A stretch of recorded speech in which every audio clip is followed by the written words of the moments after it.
اور جو بات سنی جائے اللہ کے تاثر اور اس کے دھیان کے بغیر وہ اندر غفلت پیدا کرتی ہے۔ میرے الفاظ کی طرف 47 سے چند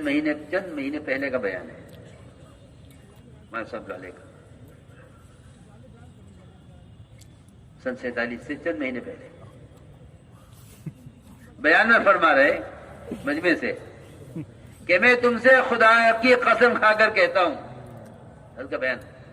میں تم سے خدا کی قسم کھا کر کہتا ہوں اس وقت تھوڑا سا خرچہ لے کر ملک کے اندر اللہ کے راستے میں نکل جاؤ، ورنہ وہ وقت آنے والا ہے کہ سب کچھ چھوڑ کر ملک سے نکلنا پڑے گا۔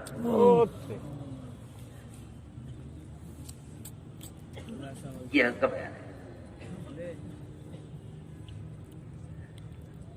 اس پر یاد آیا کہ میں تم سے خدا کی قسم کھا کر کہتا ہوں اس وقت تھوڑا سا خرچہ لے کر ملک کے اندر نکل جاؤ اللہ کے راستے میں، اور اگر تم نے اب یہ نہ کیا تو سب کچھ چھوڑ کر زمین جائیداد کمایا ہوا جمع کیا ہوا جو کچھ بھی ہے سب کچھ چھوڑ کر ملک سے باہر نکلنا پڑے گا۔ ان کا بیان ہے۔ تو کسی نے اس سے کہا کہ آپ اخبار تو پڑھتے نہیں، تو نے فرمایا اخبار پڑھنے والے ہی تو اندھے ہوتے ہیں۔ سنو تو صحیح سچ کی بات، فرمایا اخبار پڑھنے والے ہی تو اندھے ہوتے ہیں، اخبار پڑھنے والوں ہی کی سوچ تو الٹی ہوتی ہے۔ اخبار پڑھنے والے یہ کبھی بھی نہیں سمجھ سکیں گے کہ اللہ کے ضابطے کیا ہیں، کیونکہ اللہ کے ضابطے قرآن میں ہے، اخبار میں نہیں ہے۔ سیدھی بات ہے، اللہ کے ضابطے قرآن میں، جی ہاں، قرآن اللہ کا ضابطہ ہے، قرآن اللہ کا قانون ہے،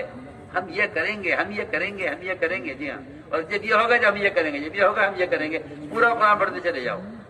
ہم کس سمے پر کیا کرتے ہیں، ہم جب ان تعودوا نعود، اگر تم پلٹو گے گناہوں کی طرف ہم پلٹیں گے عذاب کی طرف، فوراً تم جاؤ گناہوں کی طرف ہم جائیں گے عذاب دینے کی طرف۔ اللہ فرما رہے ہیں وَلَن تُغْنِيَ عَنْكُمْ فِئَتُكُمْ شَيْئًا وَلَوْ كَثُرَتْ، اور اگر تم نے ایسا کیا تو تمہاری فوجیں، تمہاری طاقت، تمہارے حامی اور تمہارے ساتھ دینے والے تمہیں کوئی نفع نہیں دے سکیں گے، اگرچہ ان کی تعداد کتنی بھی زیادہ ہو جائے۔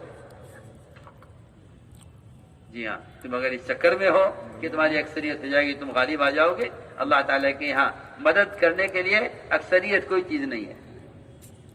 اکثریت کوئی چیز نہیں ہے۔ مسلمان کبھی اکثریت سے غالب نہ آئے ہیں نہ کبھی آئیں گے، کیونکہ صحابہ خود فرماتے ہیں کہ ہم کبھی اکثریت سے غالب نہیں آئے، ہمارا غلبہ ہمیشہ جو ہوا ہے وہ صرف دین پر ہوا ہے، ہم دین سے کامیاب ہوئے ہیں، ورنہ اکثریت سے، تعداد سے، استعداد سے، قوت سے، ہتھیاروں سے یا مادی طاقتوں سے یا مال سے ہم کبھی غالب نہیں آئے، یہ صحابہ خود فرماتے ہیں۔ صحابہ تو سچے ہیں نا، صحابہ تو سچے ہیں، سچی بات کرتے ہیں۔ تو میں نے عرض کی ہے ایک بات کہ لوگ خبریں سنتے ہیں، حالات سنتے ہیں اور اخبار پڑھتے ہیں اور اسی کے اعتبار سے سوچتے ہیں، حالانکہ اتنے سیدھے ہیں مسلمان، اتنے سیدھے ہیں کہ ان کی سوچ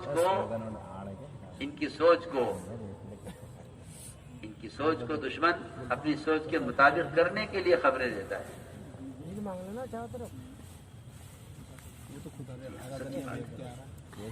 اگر خدا کی قسم کھا کہتا ہوں اگر مسلمان قرآن کو سمجھ کر پڑھے تو مسلمان حالات سے متاثر نہیں ہوگا۔ اس لیے تعالیٰ فرماتے تھے کہ قرآن کو بغیر سمجھے پڑھنے میں خیر نہیں ہے۔ کون فرما رہے ہیں؟ علی رضی اللہ تعالیٰ عنہ، کیونکہ قرآن تمہیں ضابطے بتائے گا مدد کے، اور قرآن تمہیں تمہارے تمکن کے، تمہارے توکل کے ضابطے بتائے گا کہ تمہاری وطنیت کیسے قائم ہوگی، تمہیں تمکن کیسے ملے گا، تمہیں اقتدار کیسے ملے گا، تمہارے اختیارات کیسے چلیں گے۔ جی ہاں، قرآن بتائے گا، اسے پڑھتے نہیں، وہ سمجھتے ہیں کہ تو کوئی برکت کی کتاب ہے اور یہ اخبار رسائل یہ موجودہ حال ہے، بالکل نہیں۔ تو حضرت نے فرمایا کہ ہم قرآن پڑھ کر سمجھتے ہیں کہ اب کیا ہونے والا ہے۔ کیوں؟ اس لیے کہ قرآن نے کھول کر بیان کر دیا کہ جب تم یہ حکم توڑو گے تو یہ حال آئے گا۔ قرآن نے دو چیزوں کو بیان کیا ہے، ایک ضابطوں پر چل کر کامیاب ہونے والے اور ایک حکم کو توڑ کر ناکام ہونے والے۔ جب قرآن کو ان دونوں کے اعتبار سے پڑھا جاتا ہے سمجھ کر، تو ہر زمانے میں معلوم ہو جاتا ہے کہ ناکامی کے ضابطے کیا ہے، کامیابی کے ضابطے کیا ہے۔ اس لیے کہ اس زمانے میں مسلمان اس کا متمنی ہے اندر سے کہ کاش جو ان کے پاس ہے ہمارے پاس جلدی آ جائے، اس کا اندر سے متمنی ہے، اور اس کی اپنے اندر کی تمنا کے اعتبار سے ہی اس کی ساری ظاہری کوششیں ہیں۔ سوچو، لوگ فنون، مسلمان فنون پڑھتے ہیں اس لیے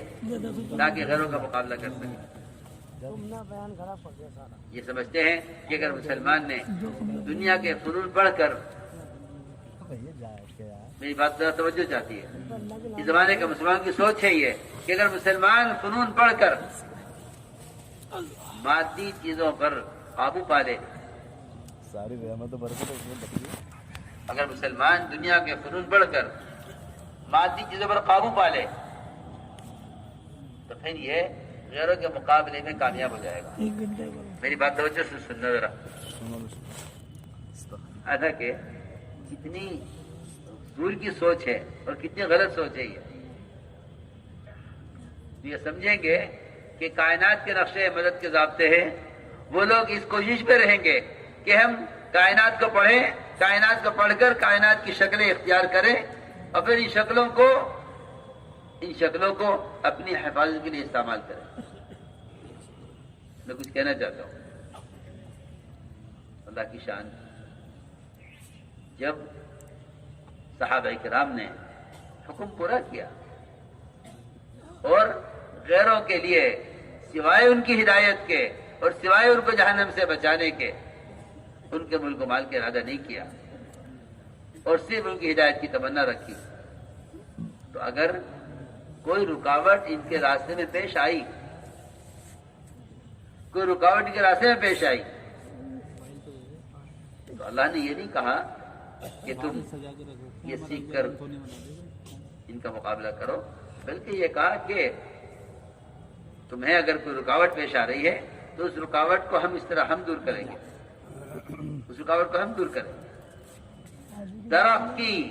تازہ ٹہنی، درخت کی تازہ ٹہنی جو آپ جانتے ہیں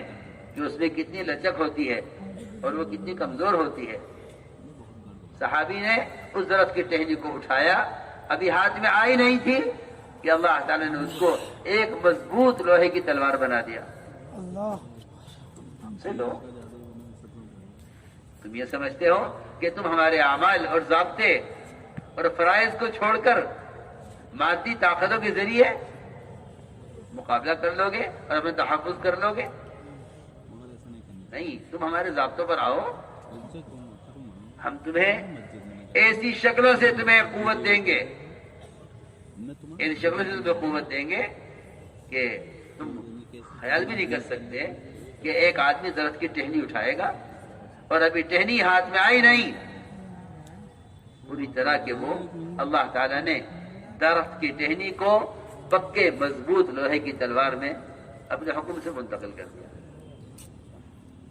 یہ لو، میں عرض کرنا چاہتا تھا کہ مسلمان اس کوشش میں ہے کہ ہمارے پاس دو چیزیں آ جائیں، ایک ملک و مال اور دوسرے مادی طاقت۔ سمجھتے تھے اگر مسلمان باطل کا مقابلہ مادی طاقت سے کرے تو دونوں طرف مادہ ہے، ادھر بھی مادہ ہے، ادھر بھی مادہ ہے، ادھر بھی دنیا ہے، ادھر بھی دنیا ہے، اور دنیا کا مقابلہ ایسا ہے جیسے دو مرغوں کا مقابلہ ہو، تو جو مرغہ قوی ہوگا وہ ضعیف پر غالب آ جائے گا۔ جی ہاں، نہ حق ادھر ہے نہ حق ادھر۔